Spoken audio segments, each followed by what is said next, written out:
Hey there, Sharon Horne-Ellstrom here. See things differently. Thinking about crocodile tears and scissors today. Today our fun challenge was about seeing things differently, and we were going to find and draw different pictures on using a scissors. So we could trace the scissors on a piece of paper, or we could just look at it and see different things in it. I love those puzzles. I don't know where I first got exposed to them, probably in college, maybe even in high school. Probably in high school. If I think back, it was probably in high school when you see a picture and it's two different things, and what you see in it doesn't really tell you anything about you. But it's fun and a challenge to see if you can see both of the things that they're depicting. There's an old lady and a young lady one. There's all kinds of them. There's words like that with black and white darkened out.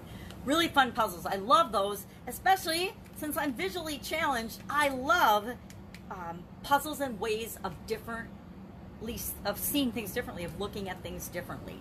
So today I was thinking about seeing things, and it's really interesting because I'm doing Sharon Horne-Ellstrom here, by the way, and this is my journey as I transition from the brick and mortar world to the online world, from the corporate world to the online world, and what I've been going through. Obviously, it's day 928, so I haven't figured it all out yet, right? And even if I figured it all out, I would still come and talk to you and tell you what I'm doing, because I want you to have those answers as well. Well, as I'm documenting my journey, I've landed on challenges. I freaking love challenges. I've been challenged my entire life and had to overcome a lot of things just like you have, and that's caused me to really settle into understanding, well, why do I behave the way I do? Why have I thought and done the things that I've done, and have I learned the lesson I need to learn from that so I don't repeat some of the same mistakes that I've made?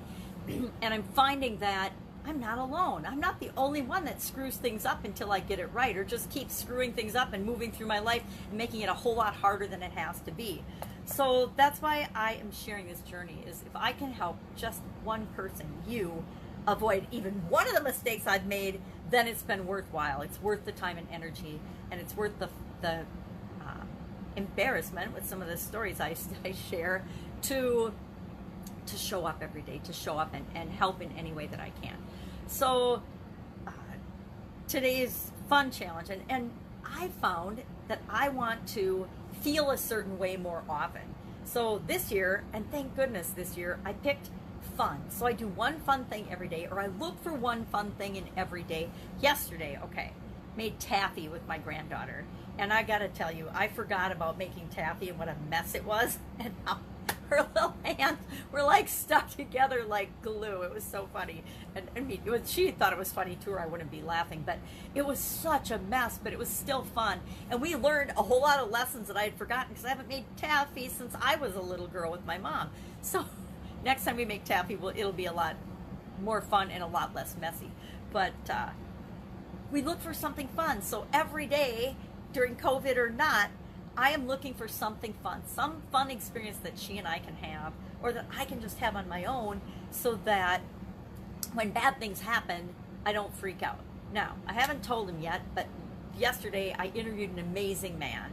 And I haven't done interviews for a while, but I thought, geez, I want to start adding interviews back into my podcast. So I interviewed Matt Gagnon, and he is an amazing, or Gagnon, I think. I pronounce his name Gagnon because it's Gagnon, and it's really Gagnon.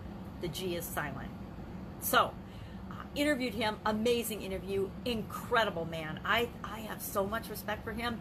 He is doing some really cool things, and he just started a new business along with his other business during COVID-19, which to me is really, really exciting. It's exciting to see people taking the situation and making it work for them, because that's all we can ever do, right? We take whatever life dishes out for us, and we figure out a way to make it work for us. If we don't make it work for us, it's going to work against us. So I interviewed him, left my computer, went for my walk, because every day I need to do something to keep moving and get some physical exercise, especially during COVID, when we're not going out and about and interacting with people and doing the things we normally do one-on-one and in person. I still need to get outside every day. I need fresh air and sunshine. Even if the sun isn't shining, I need fresh air. So went for my walk, came back, and lo and behold, the video is gone. The video, the audio, the whole file, everything, it didn't save. And I don't know where it is. I've looked everywhere that I could, and so I got to call him this morning. It's too early still today, and I know he coaches people till at least 8 a.m. and I don't want to interrupt him. So I have to let him know that I lost the video, and do we want to do the interview again, or what does he think? If he wants to, awesome, because I think it's great to share an amazing person like him. And if he doesn't, that's okay too. I understand. He might be too busy. So it's embarrassing, right? In the past, I only remember one other time. I was doing a women's summit in early 2019, and one of the interviews didn't work. And the lady actually was delighted to redo it because it's the first interview she'd ever done, and she was excited to be able to redo it. Lucked out there. And I didn't freak out then either. It's just I had to call her and say, hey, here's what happened. It didn't save. I don't know why. I've been looking for it everywhere. Do we want to redo the interview? If you want to be part of the summit, we're going to redo the interview. So we did, and it was fine. And so I'll do the same thing with Matt. But if I weren't focusing on challenges and getting to be a better person, I probably would have freaked out over that. I would have been all upset and gotten all stressed out. But now it's just, you know what? Life happens, and we need to understand and be okay with knowing that stuff's going to happen, and we're going to have to decide how we're going to respond to it. We can let the world beat us up and tell us how to respond, or we can let other people convince us how we should act or respond, or we can decide for ourselves. I say, I'm going to decide for myself. So that happened last night. I think the reason I started talking about this was I'm going through 2 other people's challenges right now. And even though I'm leading my own challenge, I'm always learning and I'm always growing and I'm always doing other people's stuff too, because I love to see how they do things and how they present things. And I'm doing a challenge with a lady I've known for 4 years, 3 years, 17, 18, 19, 4 years, just about 4, actually over 4 years. So I've known her for 4 years, and she's doing a really incredible job with something, and she's modeling another one of our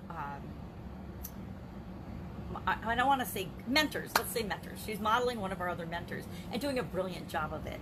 And it's opened my eyes to why haven't I been doing this? I've seen the same thing and known for 4 years now, 3 years for sure, that I could and should and need to be doing this, yet I'm not doing it. So I need to do some introspection today and say, okay, well, I know what I need to do, but why am I not doing it? Why have I been resisting it? Why am I saying no to what I know works and not doing it?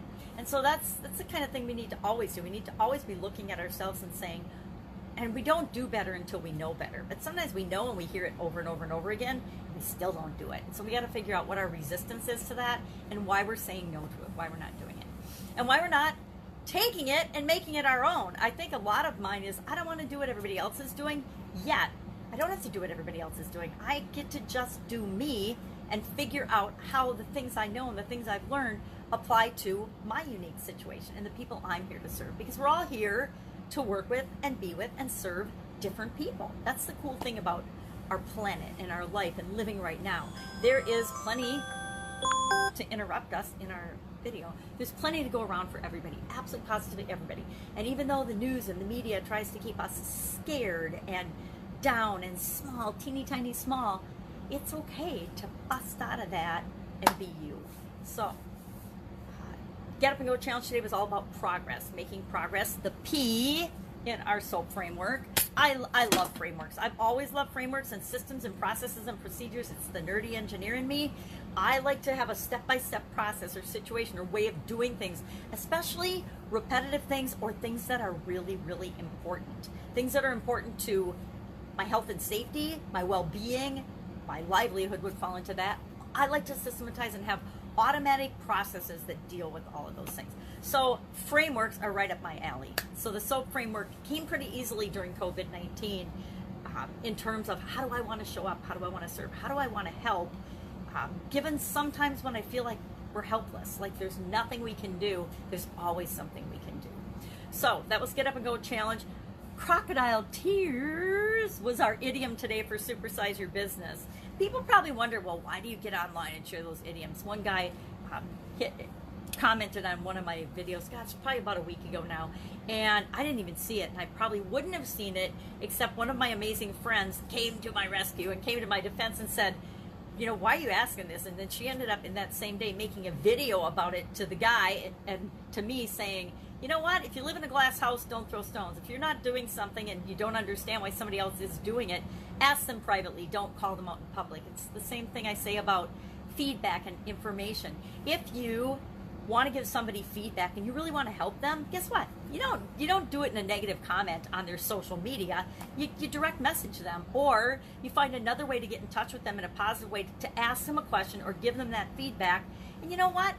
At some point, other people don't care what you think. They're doing themselves, and as soon as you're okay with being yourself and doing what's right for you, it doesn't matter what anybody else thinks, which is probably why I never even noticed the guy's comment until my friend pointed it out. But it was kind of cool how she got all bent out of shape about it and defended me and why and what I'm doing to this person, and then made a whole video about it and talked to her whole community about it, because it's one of the messages I share too. It's like, you know what? Don't worry so much about what other people are doing. Just be concerned with what you're doing and what you're creating in the world and in your life and on the planet. So that's it. That's what I'm working on today. Challenge, get up and go challenge today. And then again, I'm doing 2 other people's challenges. One is with ClickFunnels, because we know I love ClickFunnels, so I'm doing their high ticket sales funnel. Already got that in place, but I want to see if there's any holes or anything missing in what I'm doing, because I, like everybody else, I'm always learning and growing and trying to figure out better ways of doing things. That's it. Have an awesome day. If I can help you in any way, ask in the comments below. Otherwise, I'll be with you tomorrow, just letting you in on what's working and what's not as I transition from the brick and mortar corporate world of business to the online world. Take care.